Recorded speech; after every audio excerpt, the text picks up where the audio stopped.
They said a black man couldn't do it. They said his hands weren't steady enough, his mind not sharp enough, his place not worthy enough to touch the machinery that would decide the fate of the free world.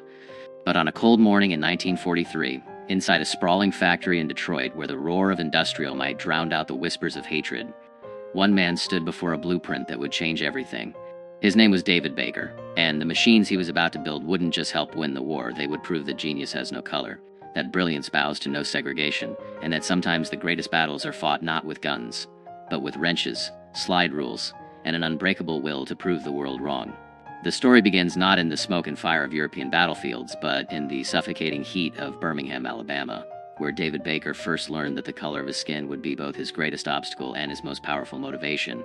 Born in 1915 to a sharecropper father and a schoolteacher mother who insisted education was the only weapon that couldn't be taken away, David showed an early fascination with how things worked.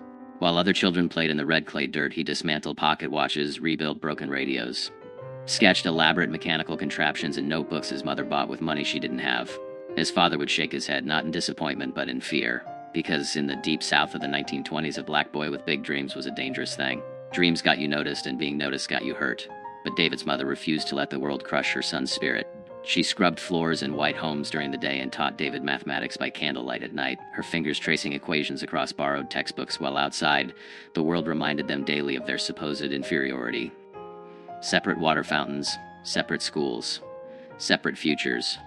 The message was clear and cruel. Know your place, stay in your lane, and never, ever dream of touching the machinery that builds empires. Yet every time David passed the local machine shop where white men shaped metal into marvels, he felt something stir inside him, not resentment, though that came later, but a burning question that wouldn't let him sleep. Why not me?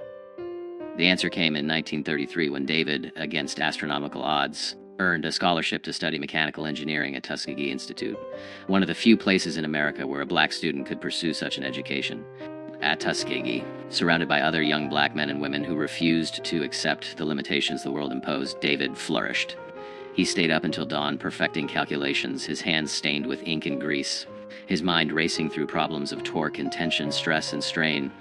His professors saw in him something rare, not just intelligence, but an intuitive understanding of machinery, as if he could hear the language of metal and speak it fluently.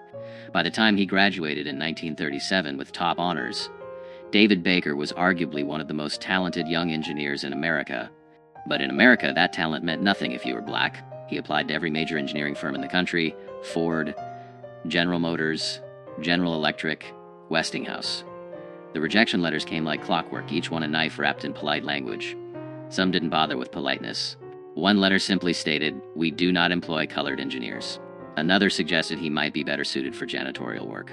David kept every rejection letter, stacking them in a box beneath his bed, and every night he looked at that box and made himself a promise.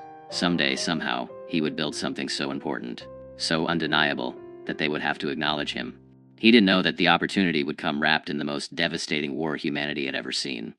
December 7, 1941, Pearl Harbor burns. America, thrust into global conflict, suddenly faces an existential crisis. It needs machines. Thousands upon thousands of machines, and it needs them fast. Tanks, planes, ships, artillery. The industrial heartland of America, Detroit in particular, transforms overnight into what President Roosevelt calls the arsenal of democracy. Single quotes factories that once made automobiles now make bombers.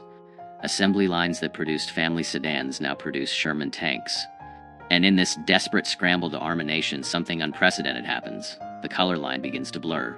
Not because America suddenly becomes enlightened, but because it has no choice. The war demands more workers than white America can supply. And so, reluctantly, grudgingly, the factories open their doors to black workers.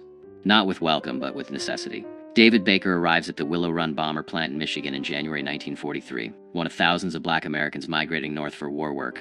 And the plant is a marvel, the largest factory under one roof in the world, nearly a mile long, designed to mass-produce B-24 Liberator bombers at a rate that seems impossible. One bomber every hour. It's an assembly line on a scale never before attempted, and it's chaos. Production goals aren't being met. Bottlenecks clog the line. Machinery breaks down faster than it can be repaired. The pressure is immense because across the Atlantic, American boys are dying. And they're dying in part because they don't have enough air support. Every day of delay at Willow Run means more Gold Star mothers, more telegrams that begin with, "We regret to inform you." David is hired not as an engineer, they won't give him that title, but as a technical assistant. which really means he's expected to carry tools for white engineers and keep his mouth shut. He's assigned to the machine shop, a massive space filled with lathes, milling machines, drill presses, the heartbeat of the factory where precision parts are manufactured. On his first day, he walks through clouds of metallic dust, past machines tended by men who glance at him with expressions ranging from curiosity to contempt. A white foreman, a man named Sullivan with a beer gut and a cigarette perpetually dangling from his lips, looks David up and down and says, "You can read blueprints, boy?" David, swallowing his anger at that word, at the condescension dripping from it, simply nods. Sullivan tosses him a blueprint for a hydraulic actuator component, a complex part with tolerances measured in thousandths of an inch. "File this away," Sullivan says, dismissing him. But David doesn't file it away. He studies it, and within 10 minutes he spots a design flaw that will cause the component to fail under stress. He hesitates. This is his first day. He's been hired to carry tools, not to question the work of white engineers with decades of experience. But he remembers his mother's words from childhood. If you know something is right, speak it. The world may punish you for speaking, but it will definitely punish you for staying silent. So David approaches Sullivan, blueprint in hand, and politely, carefully explains the problem. Sullivan's face reddens. The other men in the shop go quiet, watching this moment that could end very badly. "You think you know better than the engineers who designed this?" Sullivan's voice is dangerous. David meets his eyes and says simply, "I think the math doesn't lie. Sir, it's a gamble that could get him fired on the spot. Blacklisted from war work, sent back to a South that has nothing for him." But Sullivan, to his credit, actually looks at the blueprint, follows David's calculations, and after a long, tense silence, nods slowly. "Test it," he says. The component is manufactured both ways, the original design and David's modification. Under stress testing, the original design fails exactly as David predicted, shattering at 2/3 the required pressure. His version holds. That moment, witnessed by a dozen skeptical white workers, changes something. Not everything. David still eats lunch at the colored table in the cafeteria, still uses the segregated bathroom, still endures the casual racism that permeates every interaction. But in that machine shop, he's earned something more valuable than respect. He's earned proof. And in the world of engineering, proof is currency. Word spreads. Within weeks, David finds himself quietly consulted on problems that have stumped the official engineering staff. A bearing assembly that keeps seizing up, a rivet pattern that's causing metal fatigue, a cooling system that's inadequate for the engine specifications. He works on these problems at night after his official shift ends, hunched over borrowed blueprints in the colored section of the dormitory, running calculations by lamplight, sketching solutions on whatever paper he can find. His recommendations are implemented without his name. Attached white engineers present them as their own discoveries because a black man's name on an engineering document is still unthinkable, but David doesn't care about credit. Not yet. He cares about the work, about proving every day that his mind is as sharp as any tool in that shop. Then comes March 1943, and a crisis that will define his legacy. The B-24 Liberator has a critical problem. The landing gear system is failing at an alarming rate. Bombers are crash landing, pilots are dying, and the entire production line might have to stop until the issue is resolved. The landing gear mechanism is incredibly complex. It has to be strong enough to absorb the impact of a 65,000-pound aircraft touching down at high speed, yet light enough not to compromise the bomber's performance, and reliable enough to function after the aircraft has been shot full of holes by German fighters. The current design, developed by some of the best aeronautical engineers in America, is failing in field conditions. Planes are bellying onto runways, gear collapsing on landing, crews barely escaping before their bombers burst into flames. The pressure on Willow Run becomes suffocating. Military brass arrive from Washington, grim-faced men in uniforms heavy with medals demanding answers. Production slows to a crawl as engineers scramble for solutions. Tests are conducted. Modifications are attempted. Nothing works. David watches from his position at the margins, this black man still officially just a technical assistant, and he sees what the white engineers don't see because they're too close to their own assumptions. The problem isn't the gear mechanism itself, it's the hydraulic system that deploys it. Under combat stress with battle damage and temperature extremes, the hydraulic fluid is degrading, losing pressure at the critical moment of deployment. The mechanism is fine. The delivery system is flawed. He spends 3 sleepless nights running calculations, testing his theory against every variable he can imagine. Temperature ranges from -40 degrees at altitude to 120 degrees on sun-baked Pacific runways. Pressure variations from sea level to 25,000 feet. The effects of vibration, G-forces, battle damage.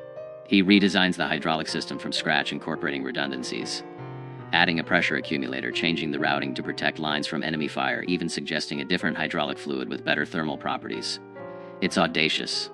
It's a complete reimagining of a system designed by men with pedigrees from MIT and Caltech. And when David finally, nervously, brings his calculations to Sullivan, he fully expects to be laughed out of the shop. Sullivan doesn't laugh.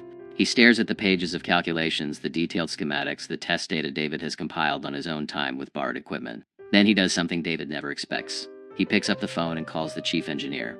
Within an hour, David is standing in a conference room he was never supposed to enter, surrounded by white men in suits and uniforms, all of them looking at this black technical assistant with expressions ranging from skepticism to open hostility. One colonel actually asks, "Who did these calculations for you, boy?" The assumption that David couldn't possibly have done this work himself hangs in the air like poison gas. But the chief engineer, a pragmatic man named Henderson who cares more about solving problems and maintaining racial etiquette, cuts through the tension. "Can you defend this work?" he asked David. "Can you explain every decision, every calculation?" David can. For 2 hours, he walks them through his redesign, answering every technical question, defending every choice, demonstrating a mastery of hydraulic systems that makes it impossible to deny his competence. The men in that room don't want to believe him. Everything in their world tells them that a black man shouldn't be capable of this level of engineering sophistication. But the mathematics doesn't care about their prejudices. The stress calculations don't respect segregation. The fluid dynamics work the same regardless of who discovered them. And so, reluctantly, almost resentfully, they agree to test his design. 3 weeks later, a B-24 modified with David Baker's hydraulic system completes its test flight. The landing gear deploys flawlessly. Over the next month, under conditions designed to replicate combat stress, the system works perfectly, not once does it fail. The decision is made. Willow Run will implement the Baker hydraulic system on all B-24 Liberators moving forward. Bombers already in service will be retrofitted with the modification. It's a massive undertaking, but it's necessary because David's design doesn't just work, it saves lives. Over the remaining years of the war, his hydraulic system will prevent countless landing gear failures. Will bring home crews who otherwise would have died in fiery crashes. Will keep bombers operational when they should have been grounded. But here's the bitter truth. David Baker's name appears nowhere in the official record. The design is credited to the Willow Run Engineering Department, a faceless institutional entity. White engineers sign their names to the modification documents. When military officials come to inspect the improvement, they congratulate Henderson and his team, never knowing that the brilliant redesign came from a black man they wouldn't have allowed through the front door a year earlier. David watches this happen, watches his work attributed to others, and feels the familiar burn of injustice. But he also understands something that sustains him. The work itself is what matters. Somewhere over Germany, a B-24 riddled with flak damage will make it home because its landing gear deploys when it should. The crew will kiss the ground, thank God for their survival, never knowing that their lives were saved by a black engineer from Birmingham who the world tried to tell he wasn't good enough. The work doesn't stop with the landing gear. Once David proves himself, once it becomes undeniable that he possesses engineering talent that the factory desperately needs, he becomes unofficially essential.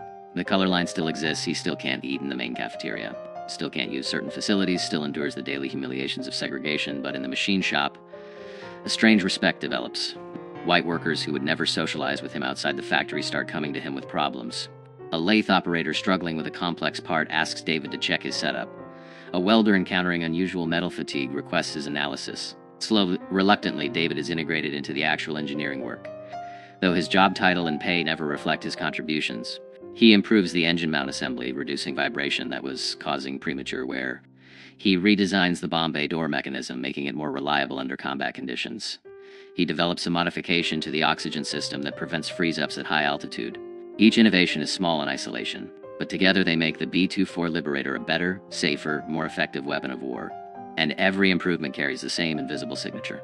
The mind of a black man who was supposed to be intellectually inferior, who was told his entire life that he couldn't think at this level, who proved through sheer brilliance that racism is a lie built on fear. The other black workers at Willow Run hear stories about David, whispered in the colored dormitories shared over segregated lunch tables. He becomes a symbol of what's possible. Proof that the limitations imposed on black Americans are social constructions, not natural facts. Young black men in the machine shop watch how David works, how he commands respect through competence, how he navigates the dangerous space between asserting his worth and staying safe in a racist world. It's an exhausting tightrope walk, demanding constant calculation of when to speak and when to stay silent, when to push back against injustice and when to swallow pride for survival. But David walks it with a dignity that inspires everyone who sees him. Then comes D-Day, June 6, 1944, and the massive invasion of Normandy. The B-24 Liberators that David helped perfect fly countless missions over France, providing air support for the troops storming the beaches, bombing German positions, disrupting enemy supply lines. In the days and weeks following the invasion, as Allied forces push deeper into Europe, these bombers become crucial to the war effort. And though history will remember the generals and the infantry, the pilots and the bombardiers, No one will remember the black engineer in Detroit whose hydraulic system kept those planes flying, whose engine modifications gave them a few extra miles of range, whose countless small improvements added up to saved lives and successful missions. By the spring of 1945, as Allied forces close in on Berlin and victory becomes inevitable, David Baker has spent over 2 years at Willow Run. He's worked 70-hour weeks, sacrificed sleep and health, endured racism that should have broken him, and produced engineering work that would have made him famous if he'd been born white. The factory has built over 8,600 B-24 Liberators, each one carrying pieces of David's genius into battle. The war in Europe ends in May, victory over Japan follows in August. And suddenly the industrial machinery that defined David's life for years begins to slow down. The factory starts laying off workers. The need for bombers evaporates overnight. And the black workers who were so desperately needed during the crisis are the first ones shown the door. David receives his termination notice in September 1945, along with thousands of other black workers who powered the arsenal of democracy but are no longer needed. Now that democracy has been saved, the notice thanks him for his service as a technical assistant and provides 2 weeks severance. There's no mention of his engineering contributions, no acknowledgement of the innovations that saved countless lives, no offer to retain him in the post-war era when factories will go back to making cars. Sullivan, the foreman who initially doubted David but grew to respect him, finds him in the machine shop on his last day. The old man looks uncomfortable, doesn't quite meet David's eyes, and says gruffly, "You're the best engineer I ever worked with, Baker." I'm sorry it has to end this way. It's not enough. It doesn't undo the injustice. Doesn't provide David with the career he earned, but it's something.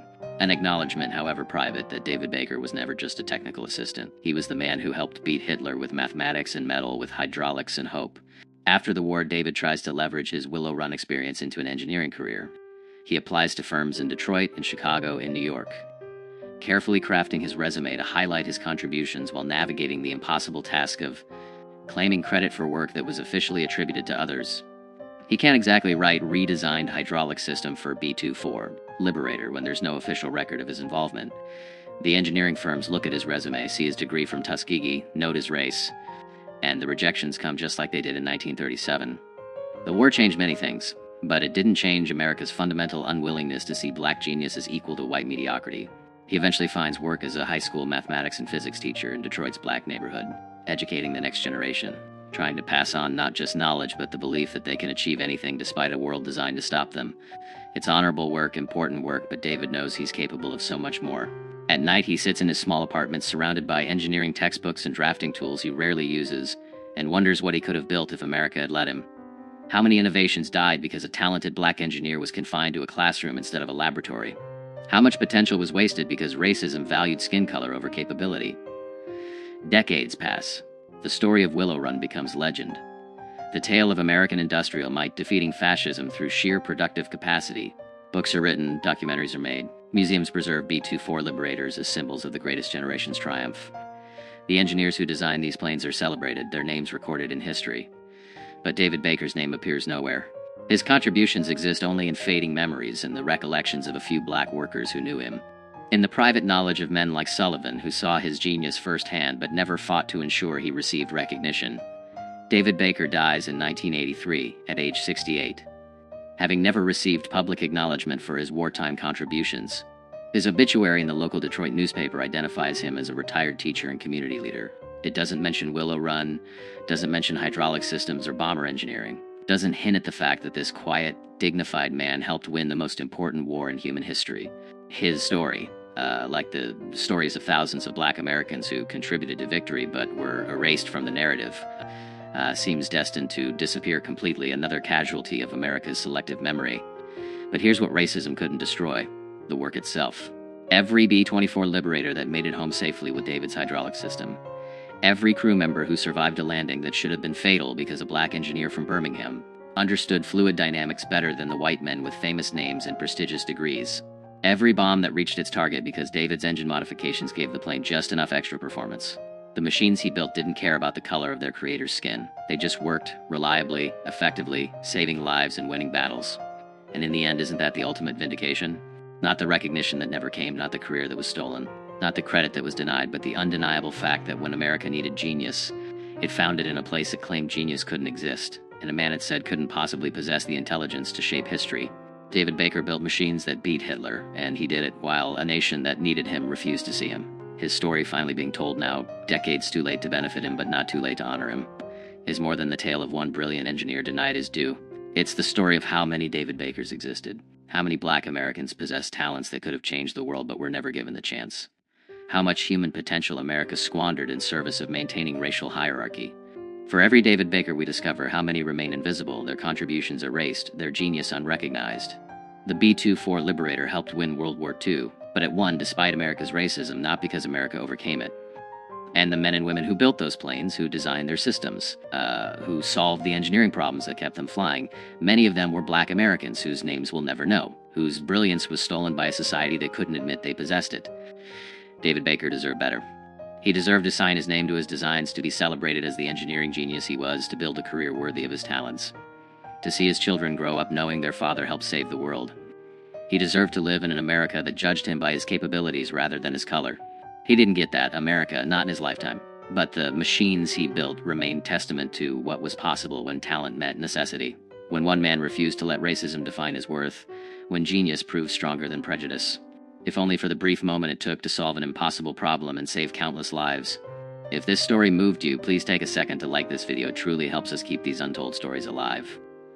David Baker's name may not appear in the history books you learn from, but his legacy lives in every recovered story of black excellence that refused to be silenced.